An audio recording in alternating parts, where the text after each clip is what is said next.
Bonjour à tous. Au Cameroun, les conditions carcérales dénoncées dans une lettre pastorale, une messe d'action de grâce pour les 66 ans de l'indépendance de la RDC et le diocèse de Grand-Bassam au secours de familles expulsées en Côte d'Ivoire, c'est aujourd'hui dans SIC Afrique. Un appel en vue de l'humanisation des prisons au Cameroun a été lancé lundi dernier par Monseigneur Samuel Kleda, archevêque de Douala, la capitale économique, dans une lettre pastorale sur les conditions carcérales présentée publiquement par l'abbé Serge Eboa, chancelier secrétaire de l'archidiocèse.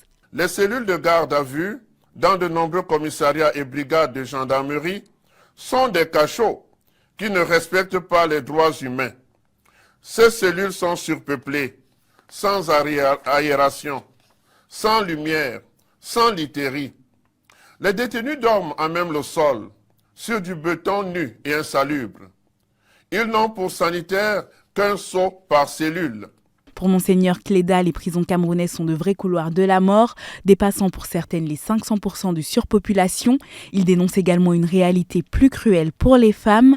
Enfin, l'évêque appelle les fidèles à bâtir ensemble une société de compassion active et de solidarité envers ces marginalisés de la société camerounaise. À l'occasion du 66e anniversaire de l'indépendance de la République démocratique du Congo, de nombreuses messes ont été célébrées simultanément dans le pays. À Kinshasa, la capitale, le cardinal Fridolin Ombongo a présidé la messe d'action de grâce en la cathédrale Notre-Dame du Congo. 66 ans après, c'est dans le contexte malheureusement dramatique de la misère avilissante que nous célébrons aujourd'hui cet anniversaire. Dans le contexte de la guerre persistante, des déplacements de population, de l'épidémie d'Ebola, de l'insécurité généralisée et des crises humanitaires. La Conférence épiscopale nationale et l'Église du Christ au Congo, qui rassemble plusieurs églises protestantes, ont également lancé un appel commun en faveur de la paix et de l'unité nationale. En Côte d'Ivoire, des milliers de personnes sont à la rue après les opérations de déguerpissement, ces démolitions de quartiers populaires menées par les autorités au début du mois de juin à Abidjan.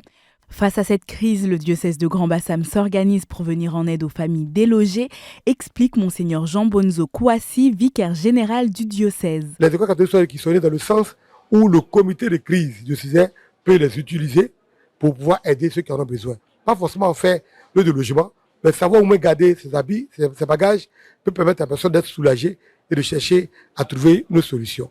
Donc, il faut authentiquement se faire l'essentiel sur une paroisse et puis on vous prend en compte dans la possibilité de ce que nous avons comme disposition. Le diocèse lance un appel aux dons auprès des paroisses pour aider à donner une forme de dignité à ces personnes dans une situation dramatique.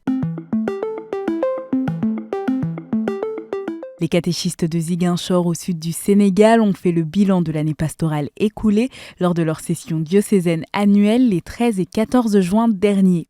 L'occasion de revenir sur les défis de ce diocèse dont 5 paroisses ne disposent d'aucun catéchiste, explique l'abbé Prosper Plongo Tendeng, aumônier des catéchistes. Chaque baptisé doit se sentir concerné par l'annonce de l'évangile. Souvent les gens disent « Ah, je ne suis pas formé », mais personne ne l'est en réalité. Mais il s'agit de donner de son temps. Ensuite, avec la commission diocésaine, avec les curés, on voit comment capaciter les gens.